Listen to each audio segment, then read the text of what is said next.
Hello students, good morning. So now we are going to see a new topic on complex numbers, that is representation of complex numbers.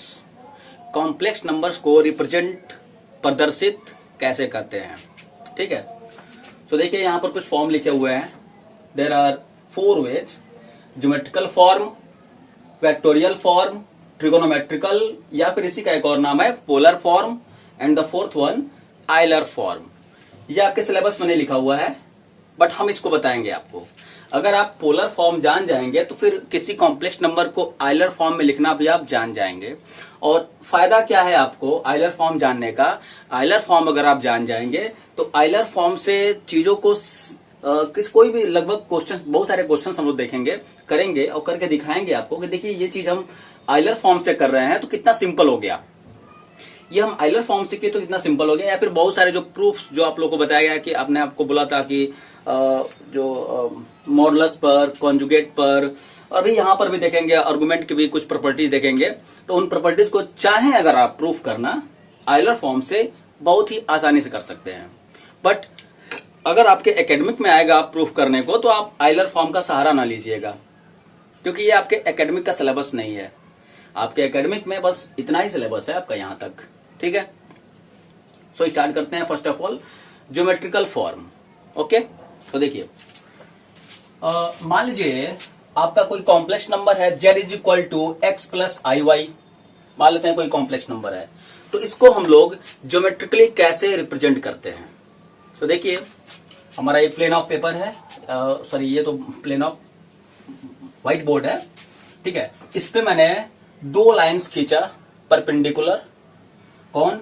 ये और ये x axis जैसे आप लोग करा करते हो कोऑर्डिनेट ज्योमेट्री में, X axis, Y axis, point of intersection O, ठीक है. तो इस प्लेन में मैंने z is equal to X plus Y, जो कि एक कॉम्प्लेक्स नंबर है, इसको रिप्रेजेंट करना है. तो कैसे करेंगे? तो देखिए x प्लस आई वाई है ना, ये एक्चुअली इसको क्या बोलते हैं हम लोग? कॉम्प्लेक्स नंबर का रियल पार्ट, इसको बोलते हैं इमेजिनरी पार्ट, ठीक है. Real part, imaginary part. तो जो रियल पार्ट है, रियल पार्ट को आप एक्स एक्सिस पर रिप्रेजेंट करिए, और in the similar fashion Y मतलब क्या है? वो इमेजिनरी पोर्शन है, इमेजिनरी पार्ट है, उसको कहां रिप्रेजेंट करिए आप? वाई एक्सिस पे, ठीक है. कैसे? मतलब इस प्रकार से, जैसे मान लीजिए कि अगर आपसे कहा जाए कि z इज इक्वल टू लिखा हुआ है सपोज 2 ले लो, 2 माइनस 3i, ठीक है. तो आप इसको रिप्रेजेंट करना है आपको. कैसे करेंगे आप?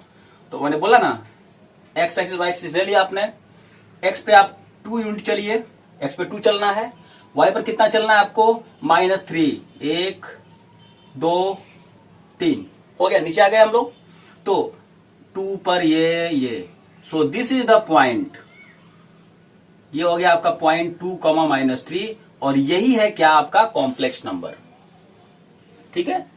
यही हम बोल रहे हैं यहां पर कि अगर किसी कॉम्प्लेक्स नंबर को आपको रिप्रेजेंट करना है ज्योमेट्रिकल फॉर्म में, तो आप वही X axis Y axis draw करिए, और एक्स वाई, एक्स मतलब जो उस कॉम्प्लेक्स नंबर का रियल पार्ट है, वाई मतलब जो उसका इमेजिनरी पार्ट है, उसको एज अ पॉइंट आप रिप्रेजेंट कर दीजिए. और ये आपको करना अच्छे से आता है, क्लास 10th 9th में आपने पढ़ा हुआ है. पॉइंट को लोकेट करना. 2, -3 है तो कौन से क्वाड्रेंट में लोकेट करोगे इसको? वाई एक्स पॉजिटिव है, वाई निगेटिव है, तो 4th में जाएगा, 4th में आप लोकेट कर लोगे. खैर ये आप जानते हो, ये रिप्रेजेंट करना, ठीक है. तो वही हमने एक पॉइंट ग्रुप में यहां लिखा हुआ है, z is equal to X plus iota Y represented by a point, obviously x, y on a plane. हाँ, अब चूंकि ये प्लेन पर हम किसको रिप्रेजेंट कर रहे हैं? कॉम्प्लेक्स नंबर को. तो इस प्लेन को हम लोग क्या बोल सकते हैं? आर्गेंड प्लेन भी बोलते हैं, कॉम्प्लेक्स प्लेन भी बोलते हैं, और गॉसियन प्लेन भी बोलते हैं. इस प्लेन को आप 3 प्रकार से नाम दे सकते हैं. अगर इस प्लेन पर आपने complex number z is equal to X plus I Y को रिप्रेजेंट किया है, तो क्या? एक तो आर्गेंड प्लेन में बोल सकते हैं, चाहे कॉम्प्लेक्स प्लेन, चाहे गॉसियन प्लेन। ठीक है, एक और बात, मान लो अगर z is equal to X plus I Y है, ठीक है, और मान लो तुम्हारा अगर y मतलब इमेजिनरी पार्ट 0 हो जाए, तो उस केस में z बराबर खाली क्या मिलेगा, x। तो अगर इस कॉम्प्लेक्स नंबर को तुम रिप्रेजेंट करोगे जब इस पे, ये कॉम्प्लेक्स प्लेन पे, तो क्या पाओगे, y की वैल्यू 0 है। तो ये जो तुम्हारा जो कॉम्प्लेक्स नंबर है जिसमें y की वैल्यू 0 है, दैट इज इमेजिनरी पार्ट 0 है, वो कहां पर रिप्रेजेंट होगा, केवल एक्स एक्सिस पर, एक्स एक्सिस पर ही कहीं, है ना। तो इस वजह से ये जो एक्सिस है आपका एक्स एक्सिस, इसको हम लोग नाम देते हैं real axis. Clear, real axis इसीलिए बोलते हैं। अच्छा, क्योंकि इस एक्सिस पर कौन से नंबर से प्रेजेंट किए जा रहे हैं, तो कॉम्प्लेक्स नंबर के सारे रियल पार्ट्स यहां पर रिप्रेजेंटेड हैं, इस वजह से इमेजिनरी एक्सिस, एक और नाम आया इमेजिनरी एक्सिस। इसी तरह से एकदम, मतलब क्या होना चाहिए, ऑब्वियसली अगर x बराबर 0 हो जाए, मान लो किसी कॉम्प्लेक्स नंबर की, z बराबर 2i minus 3i 4i √3i ऐसा कुछ आ जाए, मतलब रियल पार्ट 0 हो, तो रियल पार्ट जब 0 मतलब x की वैल्यू 0, y की वैल्यू कुछ होगी, चलो y की वैल्यू 2 है मान लो, तो 0,2 कहां लोकेट होगा, y एक्सिस पे। चलो z बराबर -2 लिखा, -2i केवल लिखा, मतलब रियल पार्ट 0 है, तो ये कहां 0, -2 कहां लोकेट होगा, y एक्सिस पे। मतलब जब इसका रियल पार्ट 0 है, तो जो भी कॉम्प्लेक्स नंबर इस प्रकार के आएंगे वो कहां रिप्रेजेंटेड होंगे, y एक्सिस पे। ठीक है, तो इस वजह से इस एक्सिस का भी नाम क्या है, इमेजिनरी एक्सिस, क्योंकि यहां पर सारे इमेजिनरी पार्ट्स कॉम्प्लेक्स नंबर के यहीं पर लोकेट किए जा रहे हैं। ठीक है, तो हमने यहां पर एक फिगर में बनाकर लिखा है ना, रियल एक्सिस इमेजिनरी एक्सिस, क्यों लिखा है, इस वजह से लिखा हुआ है। ठीक, एक बात हो गया। दूसरी बात, कभी कभी आपको इस वर्ड से परेशानी हो सकती है, परेशान करने के लिए लोग बोल सकते हैं व्हाट इज एफिक्स। तो देखिए क्या है, किसको बोलते हैं एफिक्स, आप एफिक्स किसको बोलेंगे, तो देखिए मान लीजिए कि आपने कॉम्प्लेक्स प्लेन में z is equal to X plus I Y को लोकेट किया, तो ऑब्वियसली किसी पॉइंट से लोकेट करेंगे। चलिए पॉइंट आपका है x, y, है ना, तो हम किसको एफिक्स बोलेंगे, इस पॉइंट को एफिक्स बोलेंगे कि उस कॉम्प्लेक्स नंबर को बोलेंगे एफिक्स। तो देखिएगा लिखा हुआ है z is equal to X plus I Y, जो कॉम्प्लेक्स नंबर है वो कहलाएगा एफिक्स किसका, तो इसको आप किस पॉइंट से रिप्रेजेंट किए हो, P से, Q से, R से, किस से, P से। तो इस वजह से हम क्या बोलेंगे, this complex number Z is affix of the point P। ये टर्मिनोलॉजी है, बताया गया है।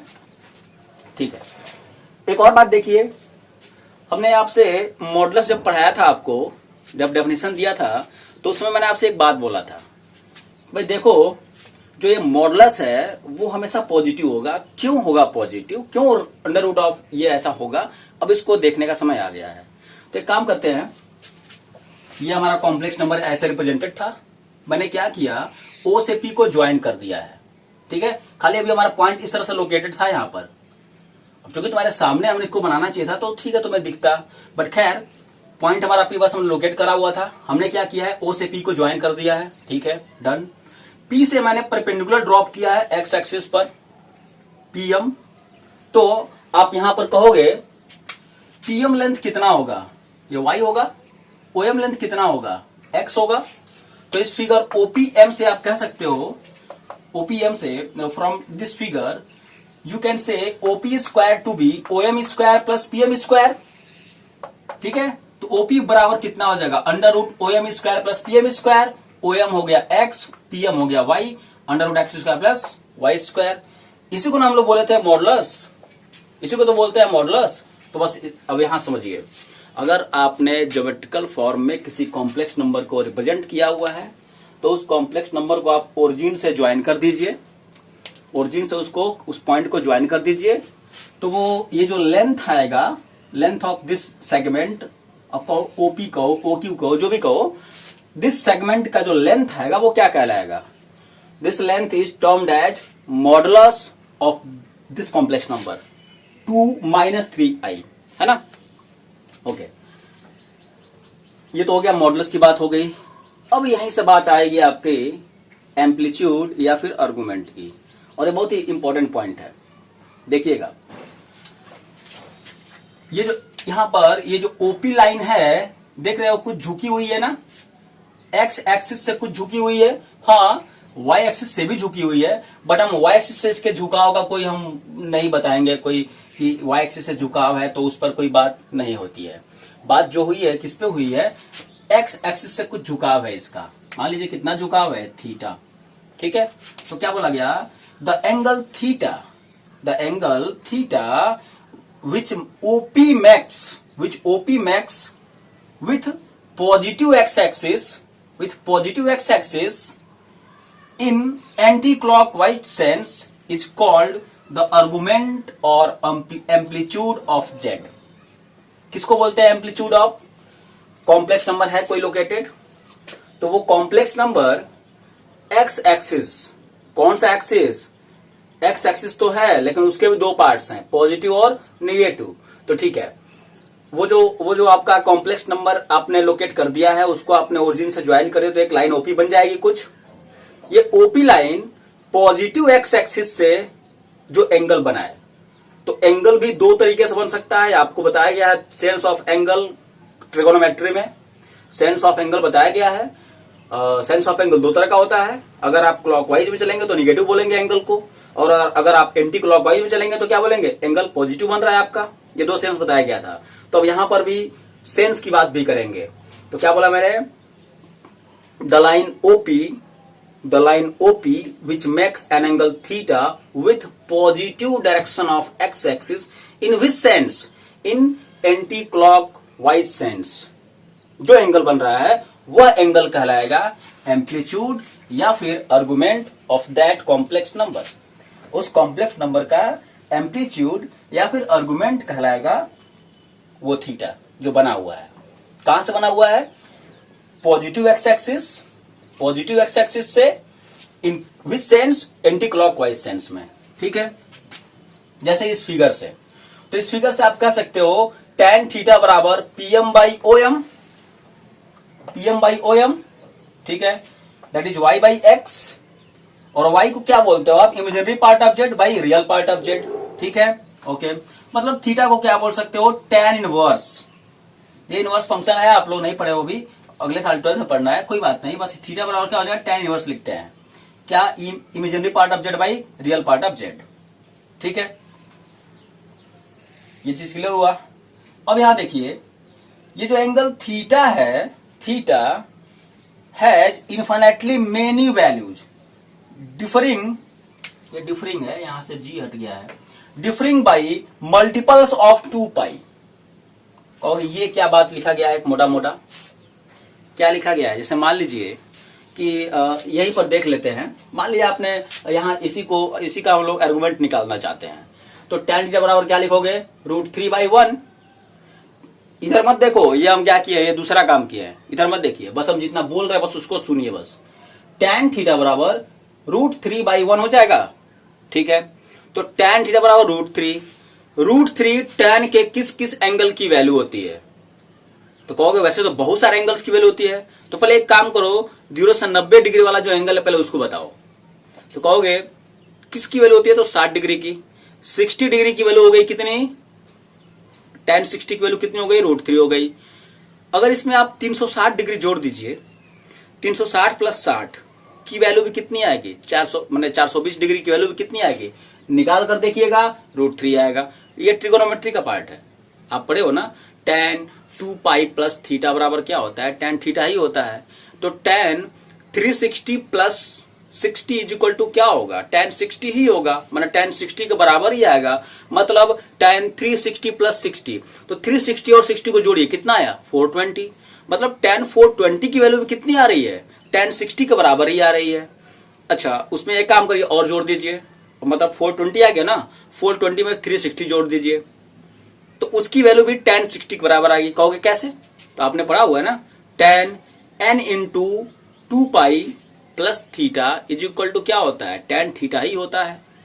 तो ये तुम्हारा क्या हो गया, कितना हो गया, 420 + 360 कितना होगा भाई आपका, 420 + 360, 4 3 7 6 2 8, 780 डिग्री। 780 को आप बोल सकते हो 720 + 60, और 720 को बोल सकते हो 2 इंटू 360, 360 मतलब 2 पाई, तो 2 इंटू 2 पाई प्लस थीटा के रूप में आ ही गया। तो हम क्या देख रहे हैं यहाँ पर, कोई एंगल है जो अगर अगर अगर tan थीटा बराबर ये जो तो यहाँ पर हमने जो बात लिखा हुआ है, this angle theta has infinitely many angles differing by multiples of 2 पाई। इस प्रकार से अगर हमसे कहा जाए कि इसका आप एम्पलीट्यूड निकालिए, तब तो हमारे लिए हो गया समस्या कि हम भैया क्या बोले इसका एम्पलीट्यूड, 60 बोले, 420 बोले, 420 बोले कि 780 बोले कि फिर उसमें 360 और जोड़ लीजिए, क्या बोले, पीछे भी चलेगा, नेगेटिव में भी चलेगा, तो क्या बोले। तो इसीलिए क्या किया गया, डिफाइन किया गया प्रिंसिपल आर्गुमेंट या फिर प्रिंसिपल एम्पलीट्यूड, प्रिंसिपल आर्गुमेंट या फिर प्रिंसिपल एम्पलीट्यूड। तो कुछ रेंज बताया गया, कुछ रेंज बताया गया कि इस रेंज में अगर आपका एंगल रहेगा तो उस एंगल को आप बोलेंगे कौन सा एंगल, प्रिंसिपल एम्पलीट्यूड या फिर प्रिंसिपल आर्गुमेंट, ये बोलेंगे आप। ठीक है, तो यहां पर देखिएगा ध्यान से, ये है आपका ये माइनस पाई से पाई के बीच में अगर आपका एंगल आएगा, अगर क्या नहीं भी आता है तो उसको आप खोजिए माइनस पाई से पाई के बीच में ऐसा कौन सा एंगल है जिसके लिए ये बातें होल्ड कर रही हैं, तो वही एंगल क्या कहलाएगा, प्रिंसिपल आर्गुमेंट कहलाएगा। ठीक है, और यही हम आंसर देंगे अब आगे से। अगर हमसे पूछा जाएगा कि फाइंड प्रिंसिपल आर्गुमेंट, तो हमारा वो जो एंगल है वो कहां पर होना चाहिए, इस रेंज में होना चाहिए। तो समस्या यहां पर यह भी है कि कैसे हम इसको हम चेक करेंगे, कैसे उस रेंज में लाएंगे।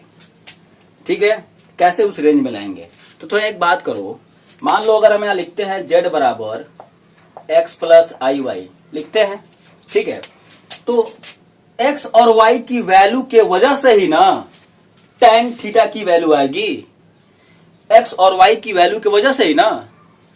हो सकता है x और y दोनों पॉजिटिव, हो सकता है x y दोनों निगेटिव, ये भी हो सकता है y पॉजिटिव x निगेटिव, ये भी हो सकता है x निगेटिव y पॉजिटिव।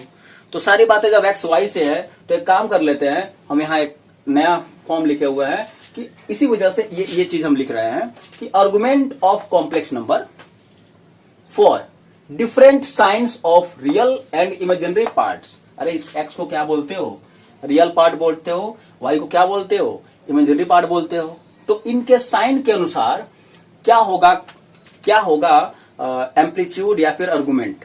ठीक है, तो देखिए पहला हम लोग केस ले लिए हैं, मान लीजिए z बराबर x प्लस आई वाई, जहां पर x और y दोनों के दोनों क्या है, पॉजिटिव। मतलब किस क्वाड्रेंट में है, ये फर्स्ट क्वाड्रेंट की बात हो रही है, फर्स्ट क्वाड्रेंट की। अगर आपका कॉम्प्लेक्स नंबर फर्स्ट क्वाड्रेंट में है तो उस केस में आपको क्या करना है, निकालना है इसका प्रिंसिपल आर्गुमेंट। हमने पहले ही बोल दिया है, हम बात करेंगे जब भी तो क्या बात करेंगे, अब प्रिंसिपल आर्गुमेंट की बात करेंगे। ठीक है, तो क्या करते हैं हम लोग, यहां पर हम tan अल्फा बराबर लिखे हैं mod of y by x. ये क्या लिखे हैं, ये क्या लिखे हैं समझिएगा। देखिए हमने क्या करना है, हमने एक एक्यूट एंगल फाइंड कर लेना है पहले, किसी भी वो x और y कहीं पर भी हो, माने फर्स्ट में हो, चाहे सेकेंड में हो, थर्ड क्वाड्रेंट में हो, फोर्थ क्वाड्रेंट में हो, कहीं पर भी हो, आपको क्या कर लेना है, एक एक्यूट एंगल फाइंड कर लेना है। तो एक्यूट एंगल मतलब जो 0 से 90 के बीच में होता है, और अगर tan 0 से 90 के बीच में एंगल अगर 0 से 90 के बीच में है तो उसका tan वैल्यू क्या आएगा, पॉजिटिव। मतलब tan of this angle alpha must be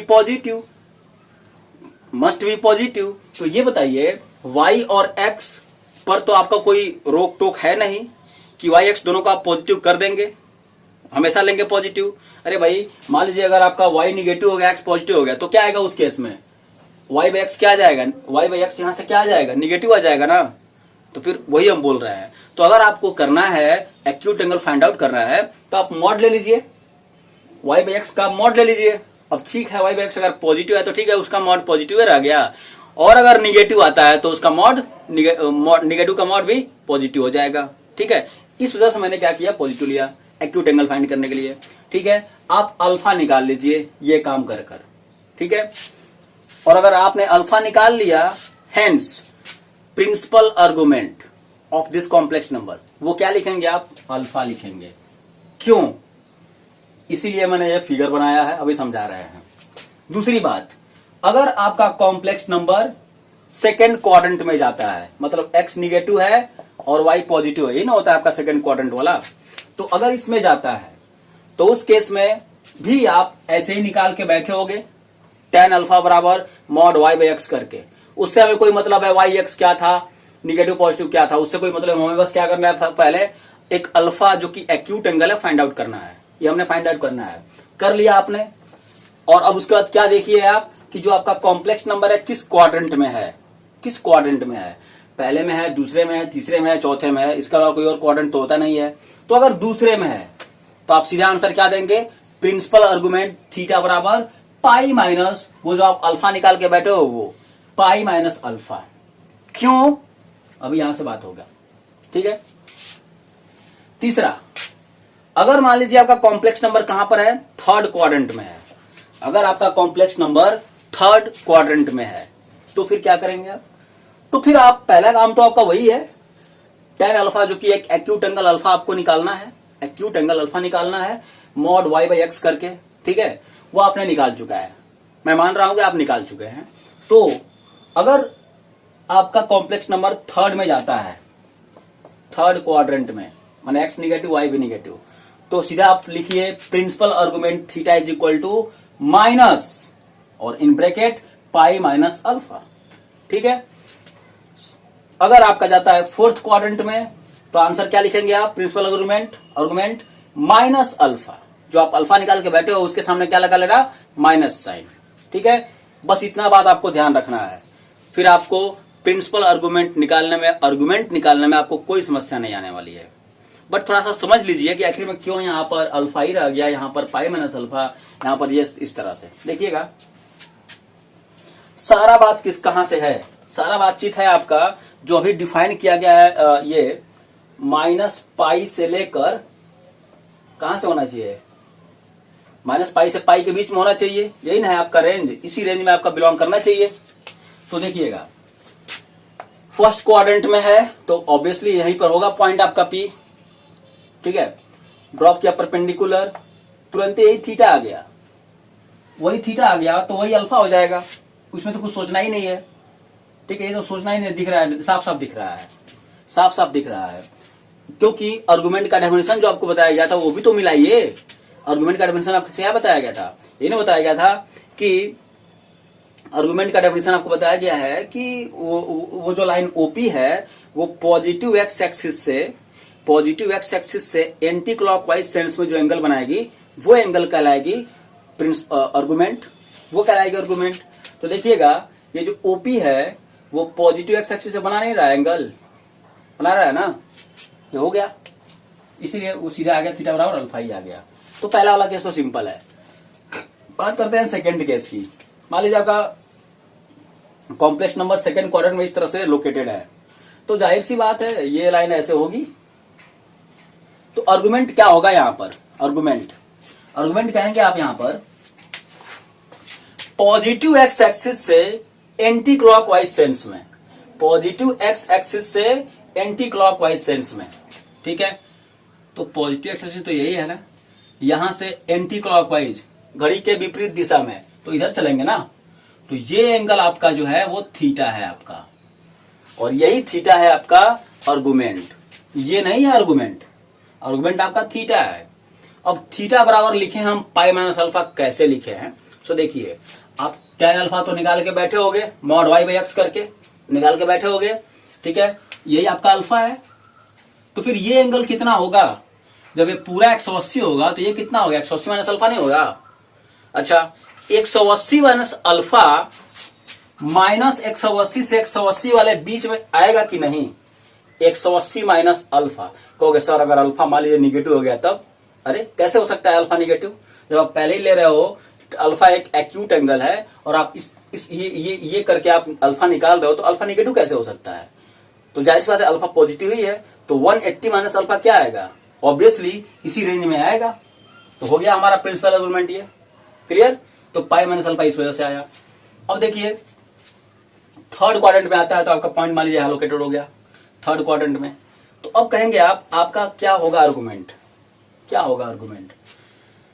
तो सेंस ये होगा ना आर्गुमेंट। कितना बोलेंगे इसको आप? पाई, यहां तक हो गया पाई, और प्लस ये वाला अल्फा। ये अल्फा कैसे निकल रहा है? जाहिर सी बात है ये ट्रायंगल ऑफ प्रेफरेंस बन रहा है आपका, ट्रायंगल ऑफ प्रेफरेंस।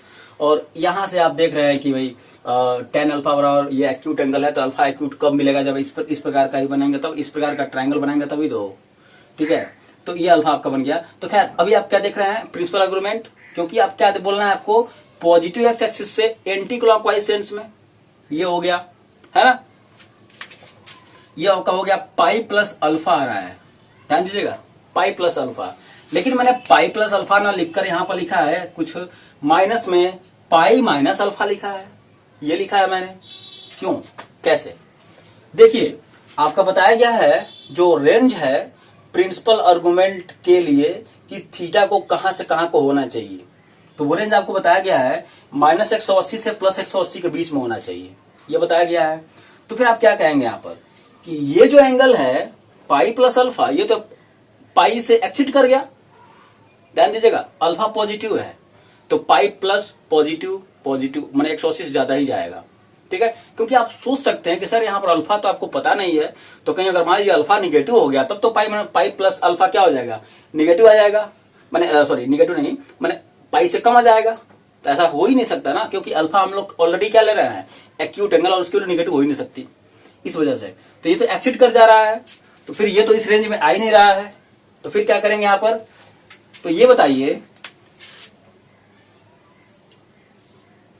ये है, ये एंगल है, सॉरी ये एंगल नहीं लाई कर रहा है, सॉरी यहां पे देखिए अगर ये ऐसे बनता है तो थीटा बोलते हैं, और ये इधर नीचे आएगा तो क्या बोलेंगे इसको?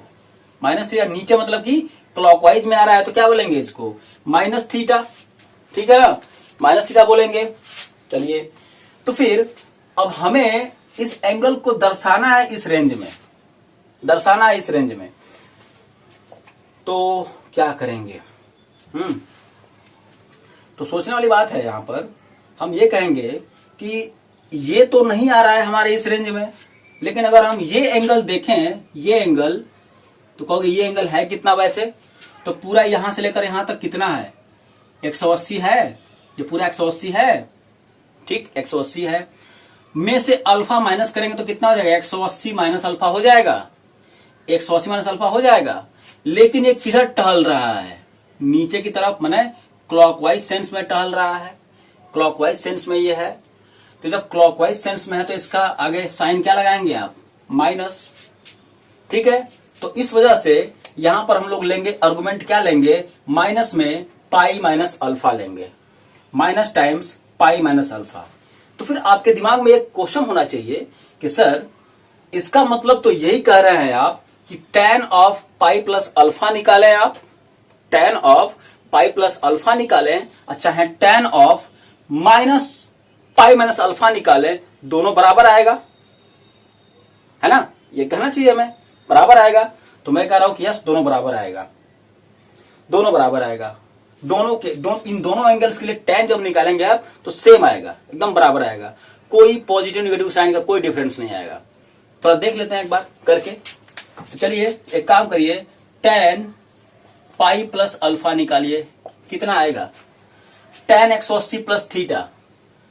थर्ड क्वाड्रेंट में tan पॉजिटिव होता है तो tan अल्फा ही हो गया।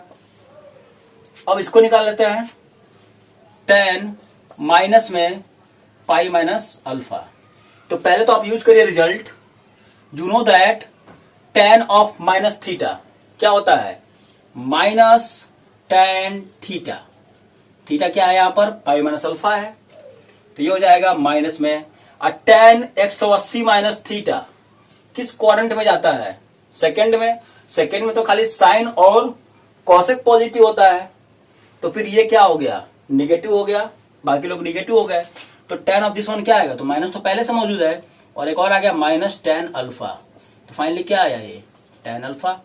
तो क्या देख रहे हैं आप, पाई प्लस अल्फा या फिर माइनस पाई माइनस अल्फा, ये दोनों क्या जो tan वैल्यू बराबर आ रहा है। एक बात और कि ठीक है पाई प्लस अल्फा को तो हम इसीलिए छोड़े हैं कि वो इस रेंज में नहीं आ रहा था, तो फिर इसको क्यों ले रहे हैं देख लीजिए। माइनस में पाई माइनस अल्फा, एक काम करिए आप, अल्फा मान लीजिए हमारा आया है 60 डिग्री, एक्यूट एंगल है ना, अल्फा बराबर 60 डिग्री हमने मान लिया, एक्यूट एंगल है, ठीक है। पाई मतलब 180 डिग्री, 180 माइनस 60 कितना हुआ 120, के सामने लगा है माइनस साइन, माइनस 120 माइनस 180 से 180 के बीच में है या नहीं बताइए, बिल्कुल है। तो इस वजह से इसको हम ले रहे हैं क्योंकि यही हमारे इस रेंज में लाई भी कर रहा है। सिमिलरली अगर आपका मान लीजिए जेड कहां पर लाई करता है, फोर्थ क्वाड्रेंट में, तो फिगर आपका कुछ इस प्रकार से बनेगा। तो यहां पर क्या बोलेंगे आप यहां पर बोलते कि पॉजिटिव एक्स एक्सिस से एंगल कितना बन रहा है, ये बन रहा है इतना सा, तो कहेंगे कितना है ये, तो अगर पूरा यहां से लेकर हम यहां तक घूम जाते तो 2 पाई कहलाता है एंगल, बट इतना कम कर दीजिए तो 2 पाई माइनस अल्फा।